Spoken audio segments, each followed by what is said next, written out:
Bonjour à tous, on va commencer par un petit éveil musculaire.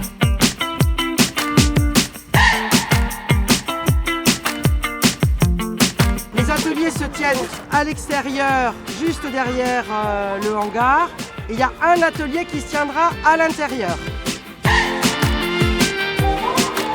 Dans un premier temps, je vais monter ce qu'on appelle la FLU, flèche lumineuse d'urgence. Pour être un peu plus en sécurité, qu'est-ce qu'on peut faire? On peut décaler cette flèche lumineuse d'urgence de 70 cm. Donc on va s'écarter de la circulation. Je vais pas appuyer sur ce qu'il faut pas, donc...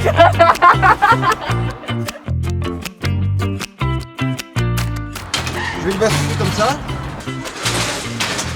Je rentre.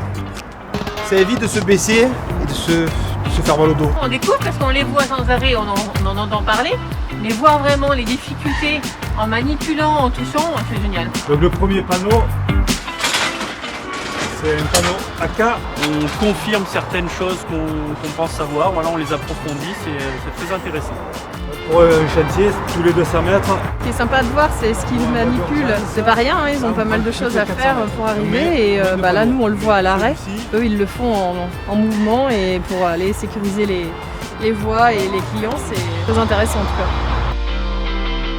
Le fait d'avoir une meilleure information, ça permet d'avoir une meilleure gestion d'événements, mais aussi de ses conséquences. C'est-à-dire la gestion du trafic, des déviations mises en place qu'on a vu.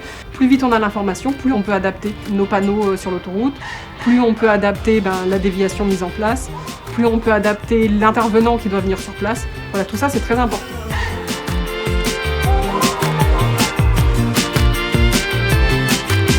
Ça c'est tout ce qui est signalisation lumineuse.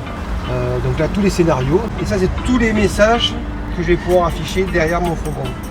Ça s'affiche où? C'est sur le derrière. C'est pas sur le Ça fait 12-20 ans pour certaines, voire plus, qui travaillent sur l'autoroute et là l'autoroute vient à nous aujourd'hui, donc c'est super.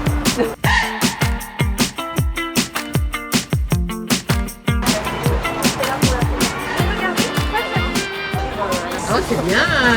On est à côté d'un patrouilleur. Il est très attentif, il regarde bien derrière lui à chaque fois.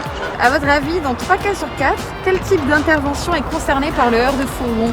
Les travaux. Et non, c'est pour les dépannages et pour le ramassage d'objets.